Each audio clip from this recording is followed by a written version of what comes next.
I pulled my rabbi over to the side. What do you personally think is going to happen to you when you die? I really wanted just to know from my rabbi, what did he think? His answer was, I don't know. The fact that he didn't have an answer for himself really floored me. It made me probably just hold on to what it meant and what it means to be Jewish culturally and traditionally, but not really be thinking about anything really beyond that. I grew up in a Reform, really liberal Jewish congregation. I went to Hebrew school. I was involved in Jewish day camps. I was a counselor in an overnight camp. I was involved in a Jewish fraternity. I mean, just a lot of these things, but I don't think at any time did I ever really fully know whether I believed that God was real or not.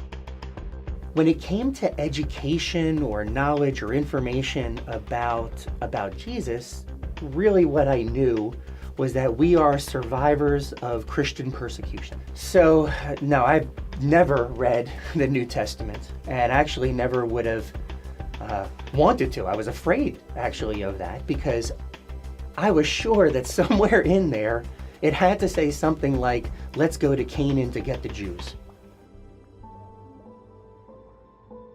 I understood from just growing up Jewish about the importance of atonement, and that really made me nervous. If God was even real, I realized that I was just so far away from him. I was mucky and dirty, and it was as if I was as far away from God as the moon is from me. And I had no way of being able to get back together with God or have atonement.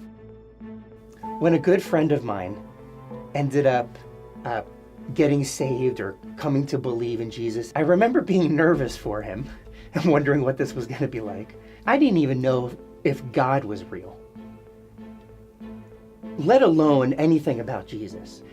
But I really saw this change in him.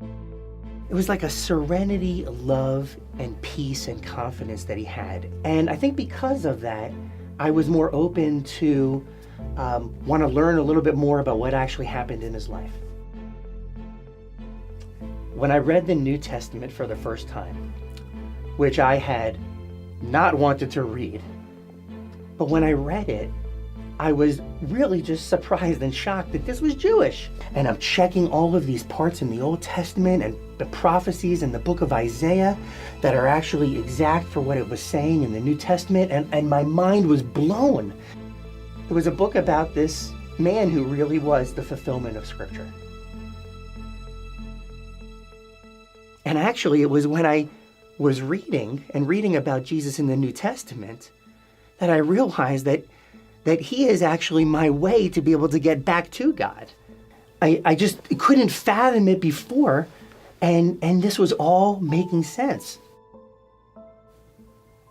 I was really taken by him, that he was saying words that were just so true and filling and life-giving to me. And the first thing that I actually said was basically one sentence. And I said, God, I want to just tell you that I am sorry because I have hated your name. And it took me months to be able to go ahead and get to that point where I could be able to thank my God by name.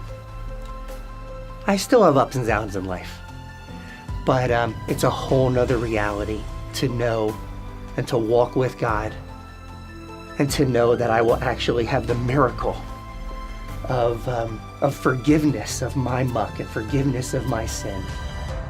God has given me more love, more patience, but most importantly, forgiveness. And it is my heart cry that my Jewish people would be able to also know the truth of what it means to have forgiveness.